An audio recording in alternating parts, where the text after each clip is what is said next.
오늘의 주요 이슈를 체크해보는 시간입니다. 김대중 세종대 경영학부 교수 그리고 최진영 변호사 두 분과 하겠습니다. 어서 오세요. 네, 안녕하십니까. 네, 그럼 첫 번째 이슈부터 보겠습니다. 이건희 차명계좌 과징금.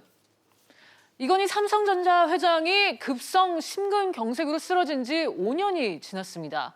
그간 삼성그룹에는 크고 작은 사건들이 참 많았는데요. 국정농단 사태에 연루돼서 경영 전면에 나섰던 이재용 부회장이 구속되기도 했고 또 이 과정 중에 그룹의 컨트롤 타워인 미래전략실은 해체됐습니다. 또 이건희 회장의 성매매 동영상이 공개돼서 파문이 일기도 했고요.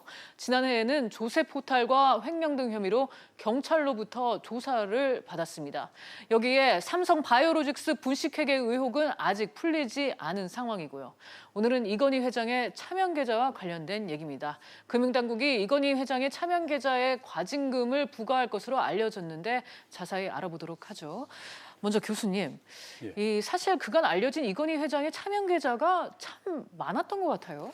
예, 저도 참 부럽습니다.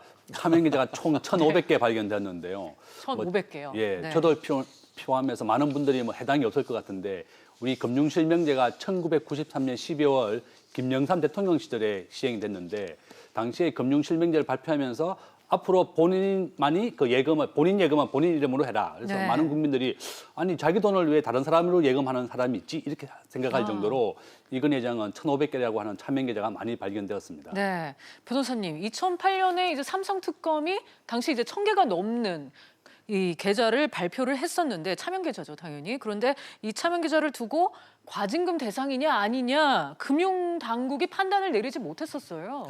참 우리나라 시스템이 뭐가 이런 건지 네. 정말 이것도 아니고 저것도 아니고 거의 10년 동안 어떤 결정을 못 내리고 있다가 최근에야 뭐 이런 결정이 있었는데요. 그렇죠. 말씀하신 것처럼 YS 정부, 문민 정부가 들어서면서 이 금융 거래를 실명화해서 이 수면 아래 있는 자금을 위로 끌어올리는 네. 작업을 했지 않습니까? 그것이 1993년 8월 12일 날 전격적으로 발표가 됐고 네. 그해 12월부터 실질적으로 이것이 이루어졌었는데요.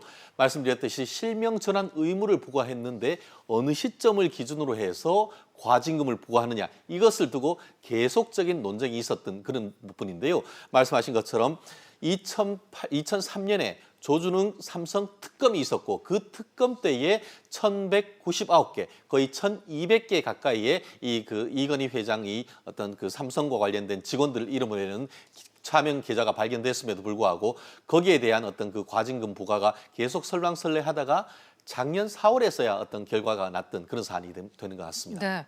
그래서 지난해 4월에야 이제 과징금이 부과가 됐는데 당시에 27개 계좌 그리고 증권사 4곳에 대해서 과징금이 부과가 됐죠. 그렇습니다. 태산, 명동, 서일필.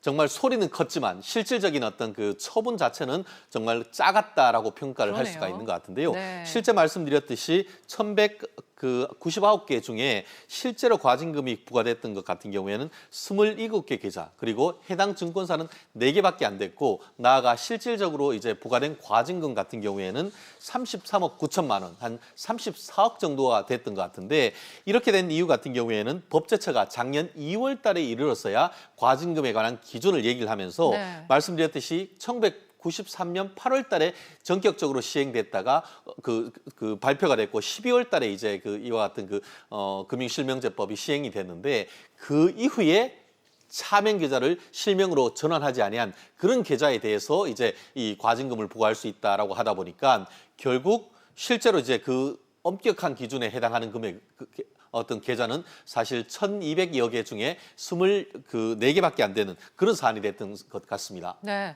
교수님, 요번에 이제 문제가 된 이제 추가로 발견된 차명 계좌 총 8개인데 이에 대해서 이제 금융당국이 과징금을 12억 원을 이제 부과하겠다 뭐 이런 보도들이 나오고 있습니다. 그렇게 큰 금액은 아닌 것 같다 이런 예, 생각도 들어요. 그렇습니다.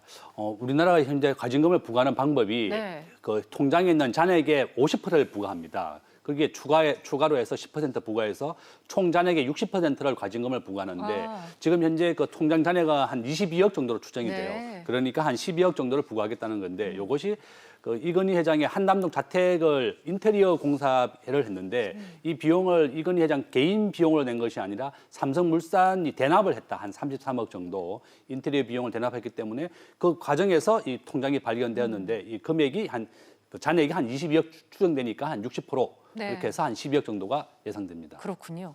변호사님, 만약에 이제 금융위가 과징금 부과를 결정하게 되면 과징금의 처리 절차는 어떻게 될까요? 그렇습니다. 흥미로운 것은 이와 같은 과징금을 이건희 회장에게 부과를 하는 것이 아니고 네. 그 실명 전환을 제대로 하지 아니한 이 증권사에다가 그 과징금을 부과하도록 돼 있습니다. 실질적으로 이거에 대해서는 작년에 있었던 전례가 있는데요. 말씀드렸듯이 이제 4개사 증권사에 대해서 과징금을 부과를 하니까 증권사가 돈을 내고 그 이후에 왜 당신 이건희 그 회장님 우리한테 계좌를 전환하지 않았냐라는 책임을 물어서 이른바 구상권 행사를 해서 그렇군요. 이건희 회장 측으로부터 네. 돈을 받아왔다고 하는데요. 실제 이번 케이스 같은 경우에도 실제 그 문제가 된 그 2개 그 증권회사에 과징금을 부과를 하면은 그 증권사에서 돈을 납부한 다음에 그 이건희 회장 측에 구상권 행사에서 이 부분을 정리하지 않을까 그렇게 예측을 합니다. 네. 교수님, 이건희 회장이 병상에 누운 지 5년이 넘었는데도 이 삼성을 둘러싼 사건 사고 끊이지 않는 것 같습니다. 예, 참 많았습니다. 이건희 회장이 병상에 누운 이후로 이재용 부회장으로 이제 삼성이 이제 승계가 되었는데요. 당초에 그 이재용 부회장은 삼성전자에 대한 지분이 전혀 없었어요. 네. 그래서 삼성전자에 대한 경영권을 어떻게 할 것이냐 그게 가장 큰 관점이었는데 원래 이제 이재용 회장은 에버랜드의 대주주였습니다. 그래서 삼성 SDS의 전환 사채를 통해서 자금을 좀 마련하고 이재용 부회장이 있는 에버랜드를 인수하게 되고 에버랜드가 또 제일모직을 인수하게 되죠. 그다음에 제일모직을 인수하게 되면서 또 삼성물산과 합병을 하게 됩니다. 또 삼성물산에 합병하고 난 다음에 또 사명을 삼성물산이라는 이름을 또 바꾸게 그렇죠. 되죠. 그래서 이렇게 에버랜드, 제일모직, 삼성물산 지금 현재 이제 삼성물산이 그 삼성전자의 대주주면서 지금 이재용 부회장이 가장 많이 가지고 있는 게 삼성물산의 대주주로서 삼성전자를 지배하고 있습니다. 앞으로 이제 이재용 부회장은 삼성바이오 분식 회계와 관련돼서 재판도 네. 앞두고 있는데 저는 이제 이렇게 차명 계좌 문제도 나오고 하니까 우리나라 최고의 기업이 삼성전자지 않습니까? 네. 그래서 좀 법과 원칙에 의해서 올바른 정도 경영으로서 네. 우리나라 최고 기업으로서 좀 성장해 주기를 저는 바랍니다. 네, 교수님 말씀대로 삼성그룹이 앞으로는 더 투명한 경영 활동을 하기를 기대해 보도록 하겠습니다. 그럼 바로 두 번째 이슈로 넘어갑니다.